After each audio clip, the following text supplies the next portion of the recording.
장마철을 앞두고 YTN이 지난해 침수 피해를 입었던 현장을 찾아 폭우 대비 상황을 점검하는 기획 보도를 이어가고 있습니다. 오늘은 지난해 폭우의 직격탄을 맞은 전통시장을 찾았습니다.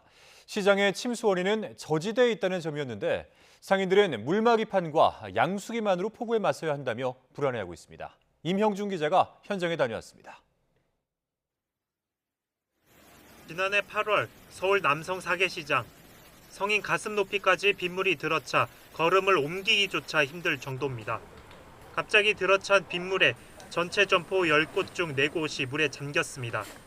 추석 때 팔려고 준비한 상품들은 쓰지 못하게 됐습니다. 시장이 물에 잠길 수밖에 없었던 이유는 지대가 낮은 곳에 있기 때문이었습니다. 1년이 지나 당시 침수됐던 시장 피해 지역이 얼마나 달라졌는지 YTN 취재팀이 돌아봤습니다. 도로에서 안쪽으로 흐르는 빗물을 막기 위해 입구 쪽에는 이처럼 높이를 조금 올리는 보강 공사가 이루어졌습니다. 하지만 피해가 집중된 점포로 이어지는 길은 여전히 내리막길입니다. 내리막길에 있는 옷가게에는 작년 침수로 못 팔게 된 물건들이 쌓여 있습니다. 상인들은 올여름 기록적 폭우 가능성에 또 물건들을 못 쓰게 되는 건 아닌지 벌써 걱정입니다. 제가 제일 민감하게 여름철이 오면 신경 쓰는 게 침수예요. 다 절단난다고 보아야 됩니다.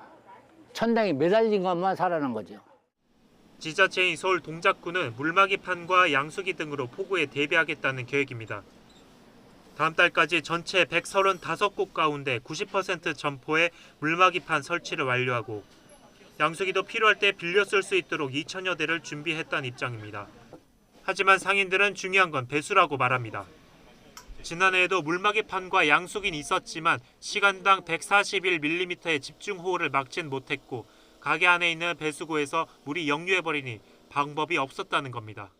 그러니까 사람 목 정도 높이로 왔으니까 이거 설치했어도 사실은 효과가 없었어요. 이 실내 하수구 역류하는 바람에 시간을 약간 버는 것뿐이지. 동작구는 물그릇을 키우기 위해 시간당 105mm 비에 견딜 수 있는 지하 인공수로 하수함과의 추가 설치를 검토하고 있지만 완공은 빨라야 2025년쯤이나 가능할 것으로 보입니다. 그전까진 인근 사당천이 넘칠 경우 뚜렷한 대응 방법이 없어 장마에 가까워질수록 상인들의 걱정이 커지고 있습니다. YTN 임영준입니다.